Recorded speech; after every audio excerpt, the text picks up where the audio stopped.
Mary. Habari ya leo? Nzuri. Naongea na nani? Mimi naitwa Gidi kutoka Radio Jambo. Naitwa Gidi kutoka Radio Jambo. Gidi? Kutoka Radio Jambo. Ati kutoka Radio Jambo?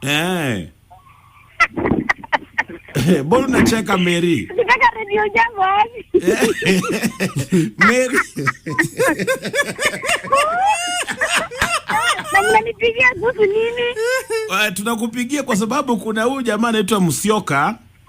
Ati Musyoka? Ametutumia SMS hapa anatuambia yeye ni bwanako. Ati ni bwanangu. Mbona? Aya. Ati ni patanisho. Hebu niambieni ananipatanisha na mzee wangu. Anasema sijui mlikosana ukaamka